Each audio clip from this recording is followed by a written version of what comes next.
According to Andy, the UFC handled the entire announcement of Tom becoming champion in the worst way possible. He revealed that Tom didn't even find out from Dana directly. Instead, it came through a casual text message from Hunter Campbell in the middle of the night during a press conference. Andy said he couldn't think of a worse way the UFC could have gone about it.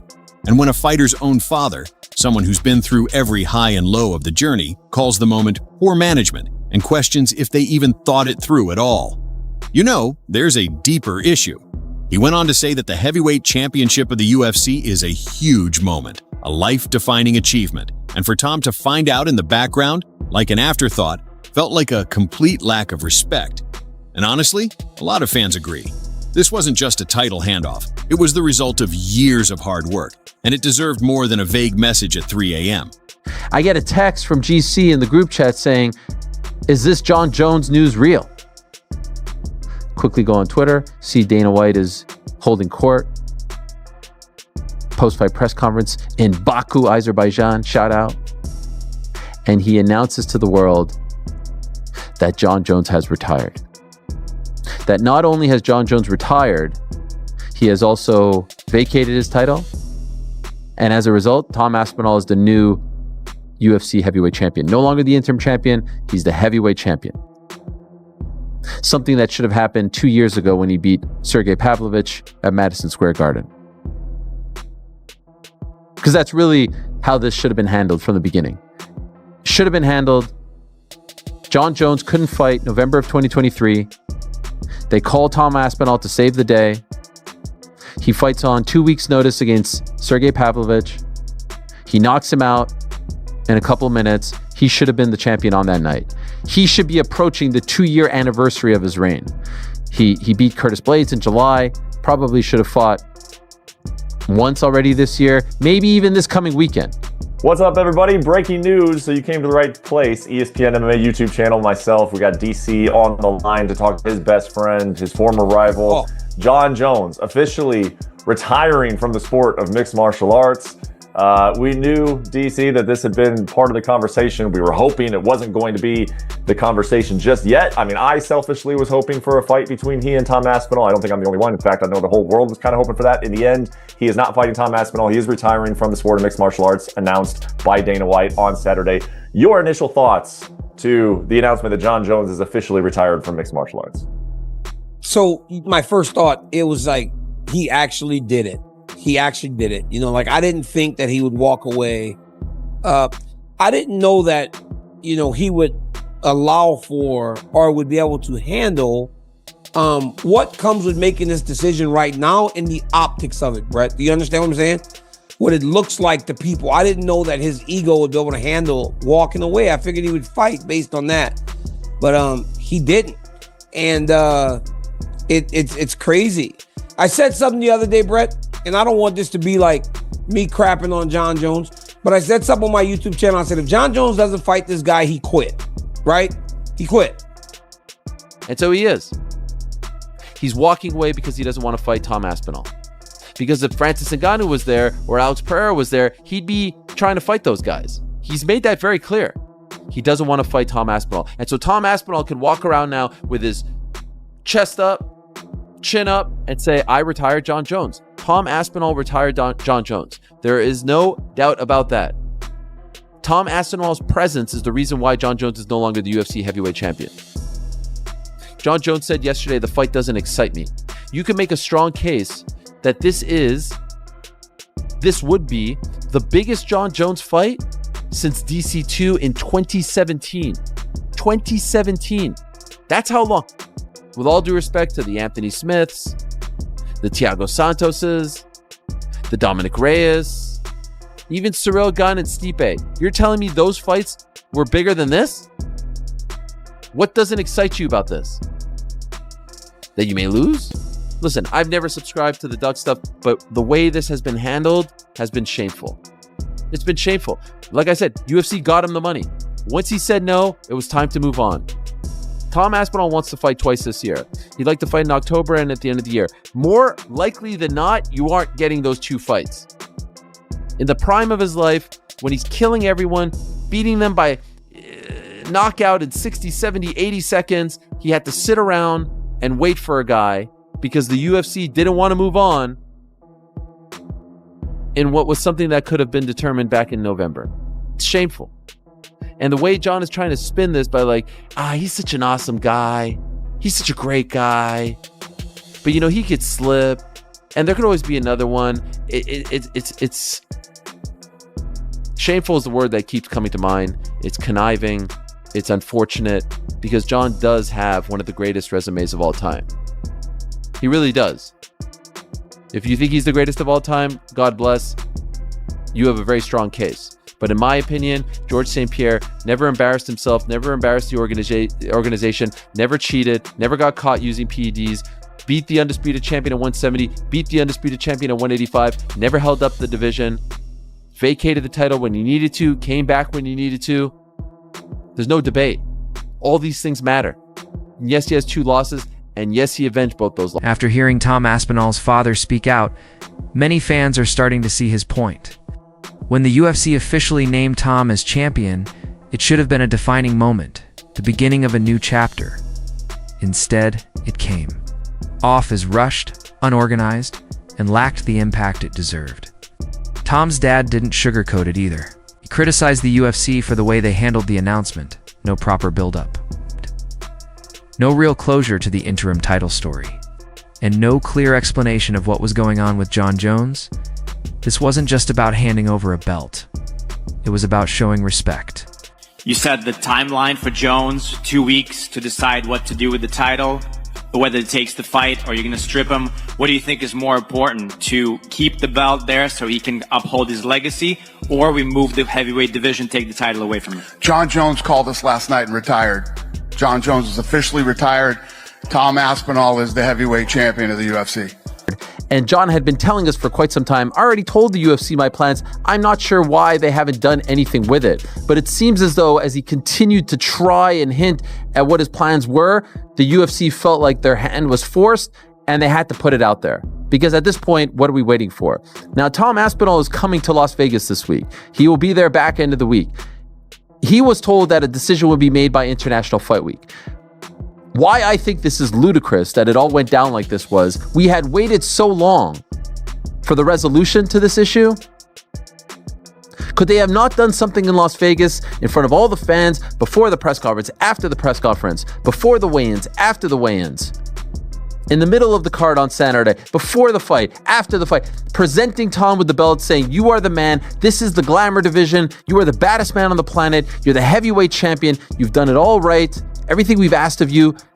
Why not do it like that? He's literally going to be there in a couple of days. Where every media member, every fan is going to be there. You do it like this?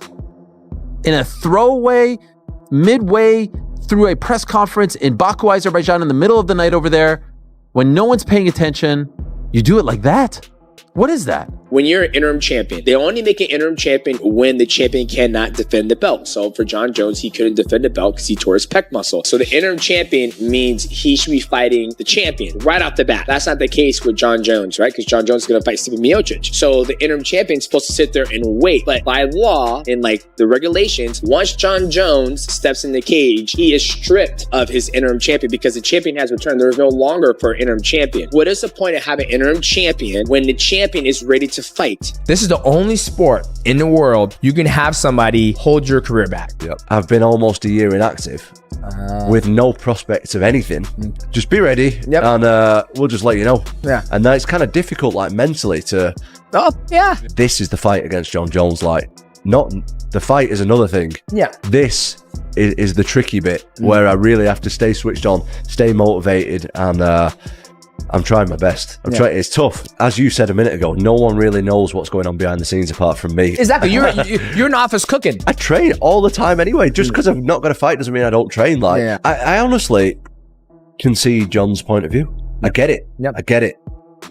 It's just about the title for me. Yep. I just want the title. That's it. Yep. Does nothing else really matter. So you're like, let me do my thing. Let me fight. I just want to fight. And I think that's the respectful way to go about it. It's like, you don't care if it's Jon, and it's no disrespect to Jon. It's no disrespect to anybody out there. You're just trying to fight. Yep. I just want to fight. Yep. Nah, man. Jon's retired. What are we talking about, guys? This is Jon. You guys don't follow Jon on social media?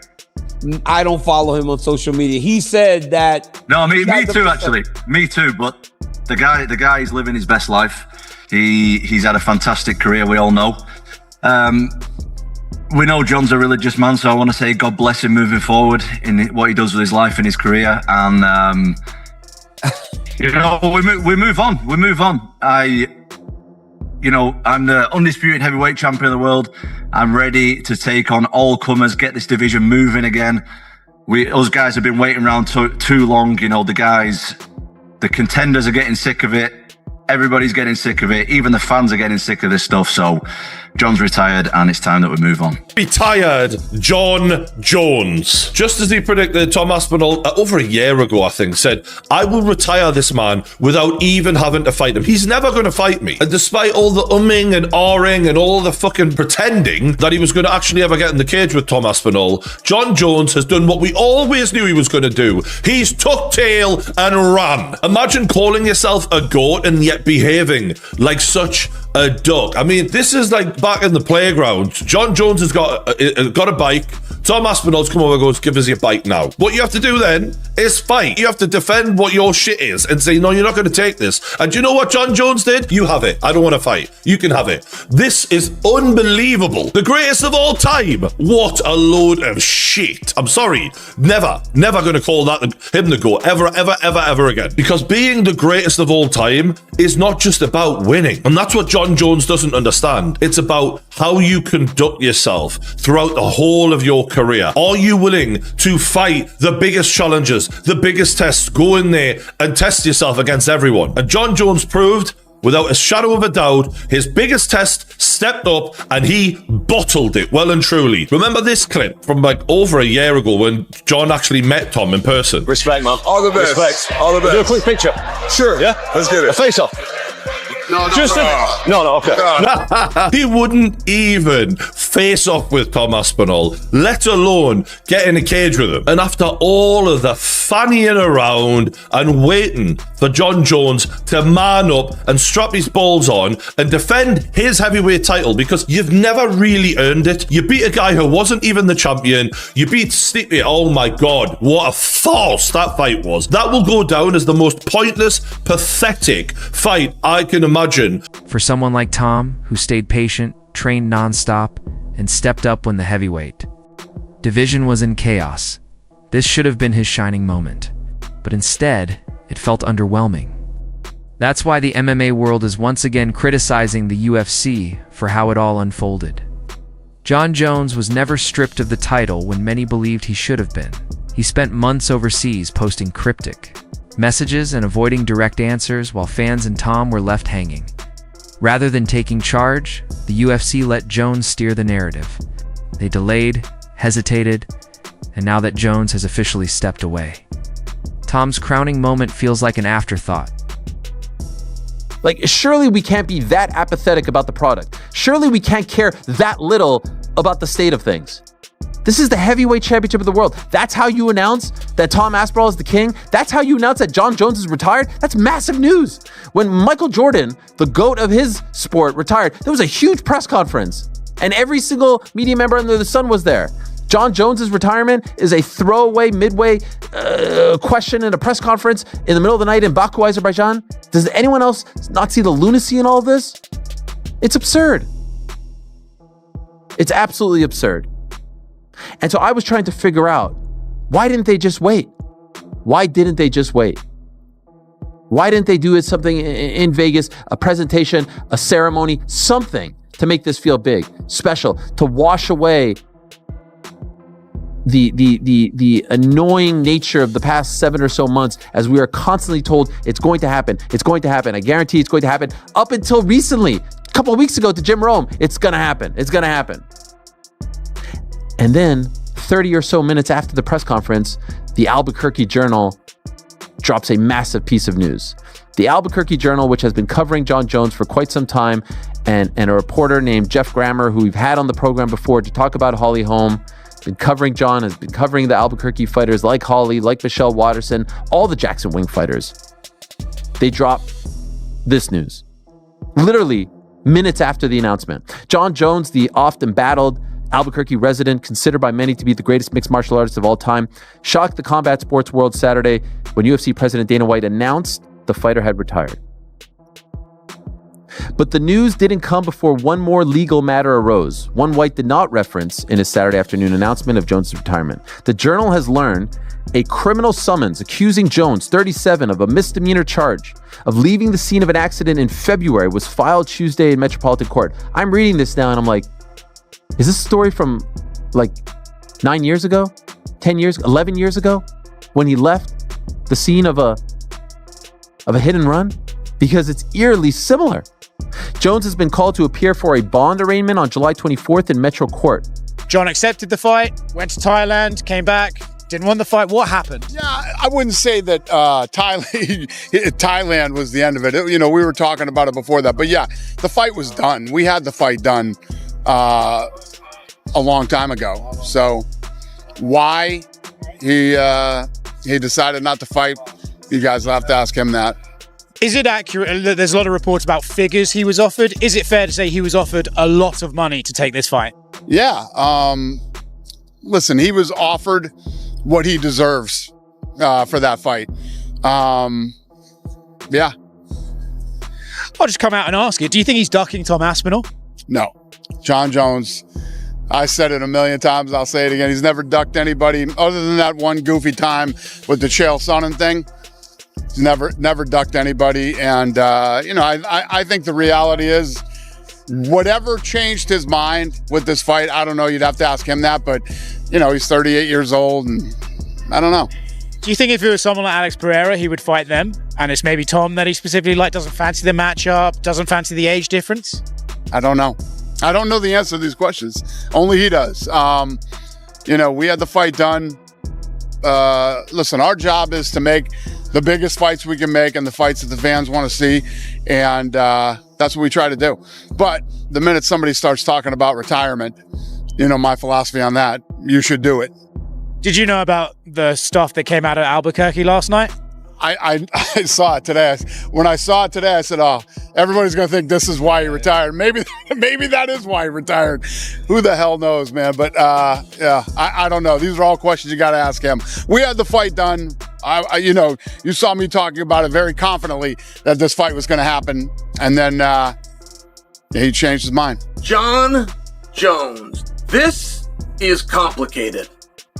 This is a lot more complicated than you might think. Like, let's start with this. One thing that Jon is going to find, and I assure you it will surprise him, is he's going to have naysayers like some of you, like me, like Daniel Cormier. He will have naysayers that are going to praise him.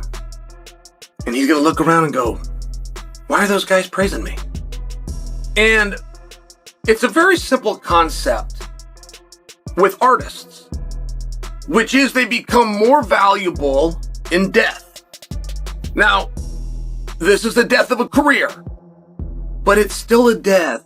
And what Jon is going to come to find is naysayers, like some of you, like Daniel Cormier, like me, poke the bear in part because we enjoyed watching him that much.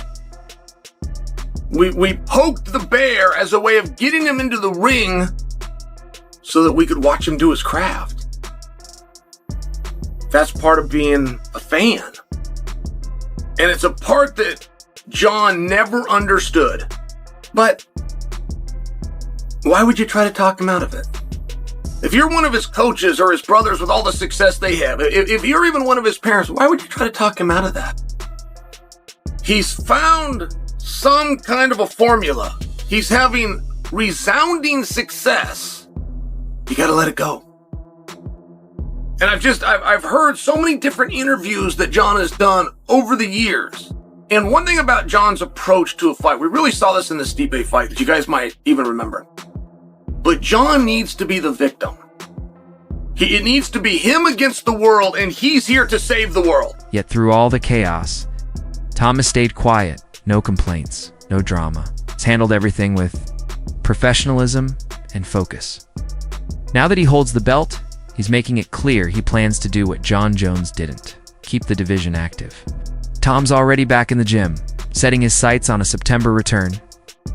Whether it's Cyril Gann, Jailton Almeida, or a surprise opponent on short notice, he's not interested in delays or backstage politics. He just wants to fight. The real question now isn't just who Tom will face next, but whether the UFC will finally give him the spotlight he's earned. Because if there's one thing that's obvious, it's this: Tom Aspinall didn't wait for an opportunity he earned it, and now he's ready to show the world what a true champion looks like. Asterisk.